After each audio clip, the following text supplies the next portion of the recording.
Welcome back to Course Hacks for Higher Ed. Today we're going to talk about writing systems.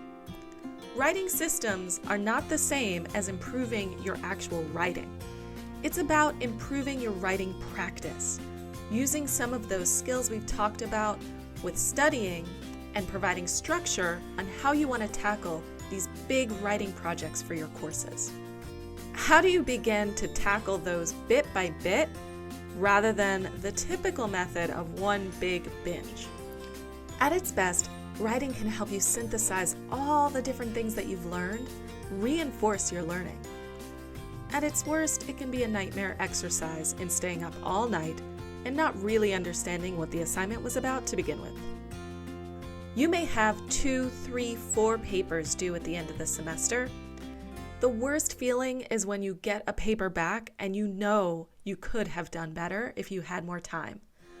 We'll share with you our strategies for writing without regret. Welcome back, everyone. We have with us, as always, Associate Professor Dr. Brian Dewsbury and Assistant Dean Michelle Fonts, Dean of Diversity, Recruitment, and Retention in the College of the Environment and Life Sciences. I'm getting so good at that. Today we're talking about writing systems, and I'm really curious to hear what methods you guys use to write often, write well, and make it not something that you dread, but something you might actually look forward to. I know I have my tips, my strategies, but I want to hear from you first. How do you incorporate writing into your regular practice? And what advice do you give to students in that regard? So why don't we start with you, Michelle? Yeah, so when you brought up the topic, I was trying to think about real strategies that I use as well as what I really try to talk to students about when it comes to writing, right? So I will say for myself, in my employment, a lot of writing has to do with reports or proposals, more than it is actually writing, where I think you as professors do a lot more writing of grants and different things like that, right? So I will start by saying that. But I do remember writing was a real issue for me until I got a little bit older. When I was in school, it was just such a task for me. Not that I wasn't good at it, it just took a lot of time and energy from me. So I do remember the things that helped me was to number one, I know we've had a whole course hack on this, but the procrastination, right? So it again goes back to if you have a 20-page paper due, don't wait till the week of, because then your writing is sporadic and it's, you're not really checking what you're doing. So one of the things that I would recommend is start earlier, right? I just think it makes for better writing. And then having people look at your work. I can't stress that enough to students. There is nothing, and I think that Brian is the one at URI that gets most of the things that I write, and I have him read through for me because I want a professor's perspective, right? So I think. Let's start a charge for that. Oh, geez. Got to stop bringing things up. But I think that there's a lot to be said for that. There are a lot of students that I know that will do it and just submit without having some folks look at it, right? So when I think of writing, no matter how good I think it is, I've got to have a couple of my people look at it and give me feedback. And almost always there's some feedback that I can edit, right? So I think that's number one, um, as far as procrastination and having someone look at it. And the last thing I'll say about that is again resources. You know me. I'm always trying to find a way because I don't know it all. Is to really map students to people that can help them. And the writing center is very helpful if you go to them. I'm sorry, and say, here, this is what I've written. I really need your feedback, right? So if you don't have anyone else that you trust or you feel good about sending your stuff to, you have a resource right there that you paid for at URI. So those are the Yeah. things that came to my mind when you brought up the topic. Now, I Those think are great, Michelle. Those are great because I think it is good even just now with like the pandemic and the election stress. Sarah Dobson does a great grant writing type of workshop where she talks about giving yourself a longer runway. And I think that's really helpful advice, especially now. Like, don't wait until the last minute. And I love the idea of getting feedback on your writing because it can always get better. The Writing Center, I think, is obviously great. It's a great resource, but to me, that's more about improving the writing itself and not necessarily a system for how to do the writing, which is, to me, just as important because your writing will be better automatically if you give yourself more time to do it, because you're going to be able to give it a second and third and fourth glance. Right. And now I will tell you that they don't do anything formal around that at the Writing Center, but what they do is work with students realizing where their obstacles are. And so even though they don't have it specific to that, I think that they work with each student say and back them up and really think about strategies once the student comes. So they don't have like a workshop or Yeah. but I do think in some of the students that have connected with them, they've really talked about how it wasn't just about checking the writing, but helping them to think about how to do it as well. So that's a good thing. Yeah, it's so important to have a system, something that you can maintain, manage. It's more than just, being good or bad at writing. I mean, you can always improve on writing. Yes. So thank you. That's really good advice. I always have someone look at my writing. I would never submit anything without having 2 or 3 eyes on it multiple times. Right. So I think that's really great advice also.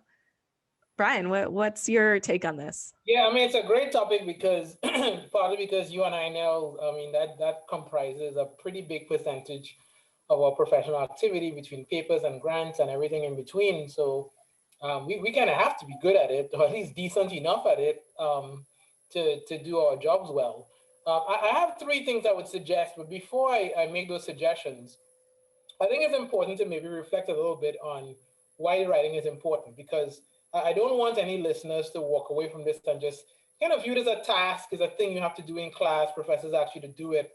There's a reason you're asked to do it, right? And at least in the context of the class, one of the classes that I teach, Intro to Bio, you can know, the knowledge in the textbook. You can understand it, I mean, or internally know that you do. But understanding what's there is only as good as your ability to communicate that. Right? So let's just say you discovered something. If you can't communicate or articulate what you discovered or what you found, then it's as good as if you hadn't discovered it at all. So knowledge is only valuable to the degree that it can be communicated. So it behooves us who teach science in particular to not just show you the beauty and the wonders of scientific inquiry and discovery, but to show you the ways in which you can communicate that knowledge effectively. So I would actually love to see more and more classes, incorporate explicit and more detailed, well-structured writing activities, because that is as much important of the science as, honestly, to me, all the other stuff. The 3 things I would mention here. One, I'll just borrow from one of my favorite basketballers, Allen Iverson. We're talking about practice, right? Practice. If you don't know that clip, look it up on YouTube. He says it like 50 times, right? It's a reiteration of what Michel says, but I'll just add a little spin to it to say that be okay with the first few drafts being pretty terrible. I mean, when I want to humble myself, I look back at some of the feedback when I was a master's student and submitted things to my PI. And the truth is, I had a great undergrad career, but I didn't write that much, not in that way. So if you're going to start to write, you're going to have to start from somewhere. Yeah, I'm laughing because I can already see those papers in my mind that I wrote, way back when. And yeah.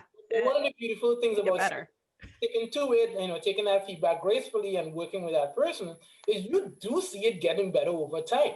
Right? So I guess what I want you to focus not so much is the pain of the first few tries, but is be letting you know that there's actually pleasure at the end of this, right? As your skills in this area improves, it will get better. All right, suggestion number 2, if you have the opportunity to give other people feedback, that can also help your own writing.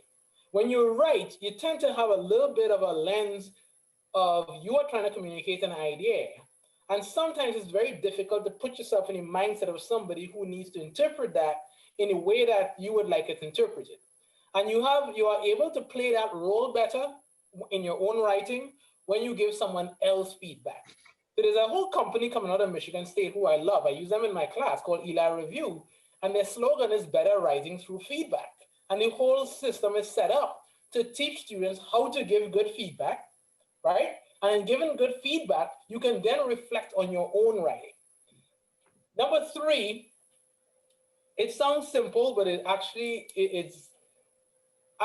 think it's the most effective, maybe for me. Read, read, read.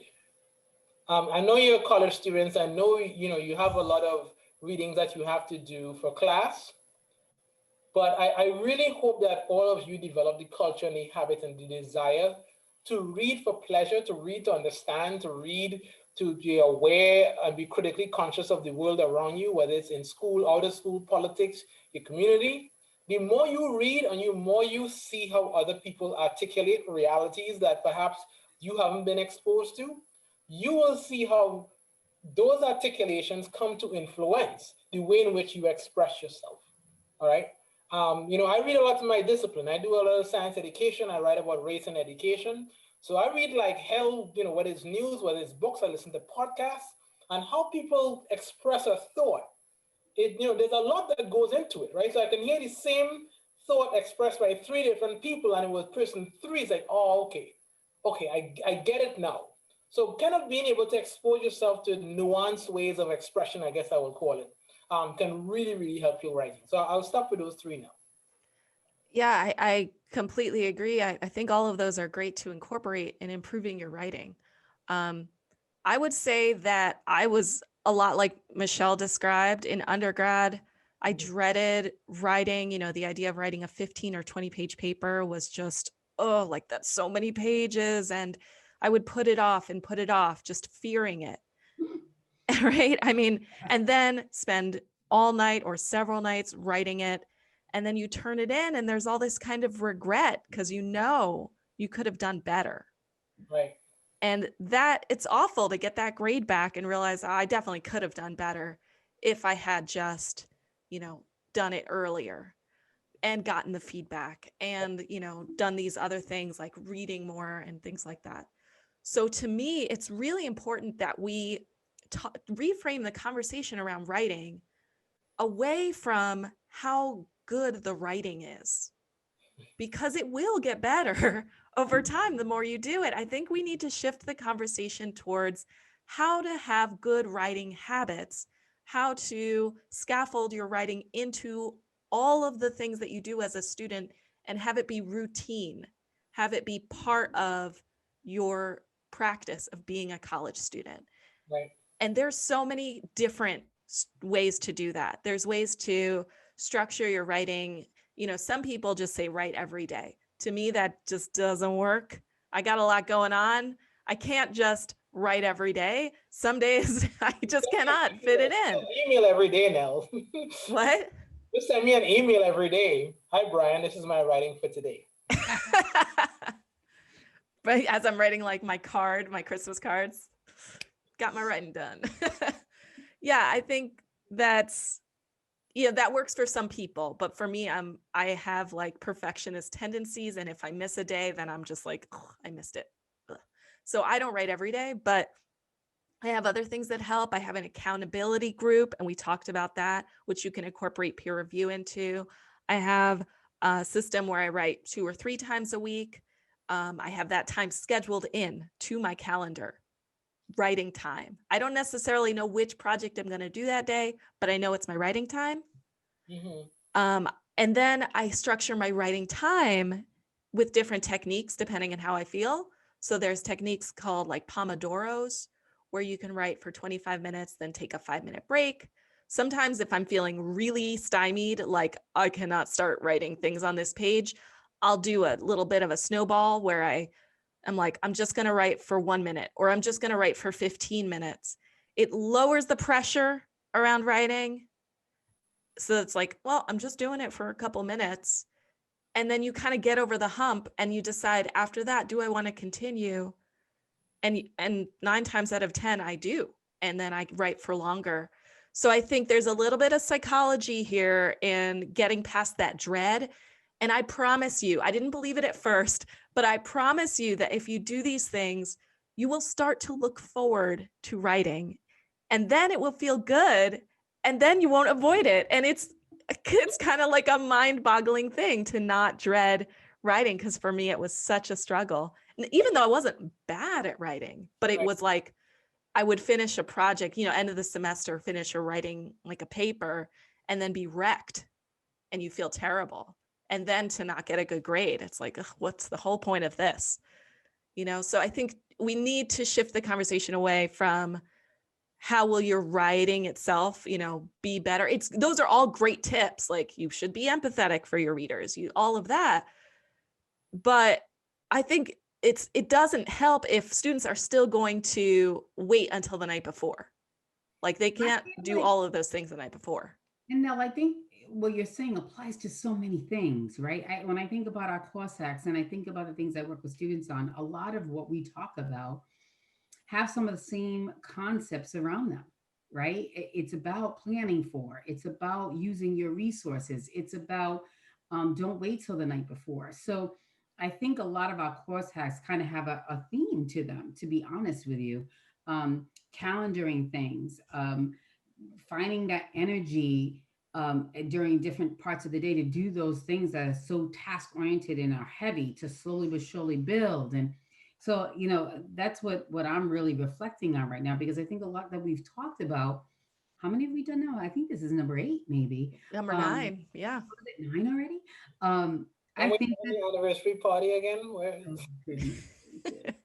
I just feel like it's a theme that's coming out from all of our topics. It's to be really thoughtful about how you use your time, how your mindset is going into things, and trying to be more positive instead of dreading. And for anything that you are trying to get better at, know that you have to start from scratch, and it only can get better from there. So I just appreciate that now that I'm doing that reflection about how a lot of our themes are going towards that goal. Well, Yeah. I mean, also to circle back quickly to Nell's point about, the writing task, and you'll eventually look forward to it. Maybe it's also worth mentioning now that the reality that, look, man, not every single thing you have to write you'll look forward to in the same way, and that's perfectly fine, right? Yeah. I mean, when I was an undergraduate, I both had to write chemistry labs and reflections on George Whitefield and the, slavery, right? I thoroughly enjoyed the second one. Couldn't wait to get that paper done. The chem lab, not so much. Funny thing is, I'm a scientist now, right? So go figure. But in the 10 or so writing tasks you may have to do, it's perfectly fine that some might just really excite you. But I think that is still consistent with Nell's point about having a good structure. Because you might find yourself looking forward to even the ones you previously were not looking forward to. So. Absolutely. Yeah, I mean, I'm not as familiar with, exactly how the brain works, but I'm pretty sure that, that there's like hormones and things like oxytocin and dopamine and all those things, like when you check things off the list. So it could still feel good on some level, even if it's not something you're particularly interested in. Mm-hmm. That's really cool. So I think this is really great. It's helpful to me to hear these perspectives from you all. And I hope it's great for our listeners as well. Thank you so much. And maybe we should do another course hack on actually improving the writing, because you guys had some great tips there as well. So take care, everyone. Have a great week. You Yeah. too now.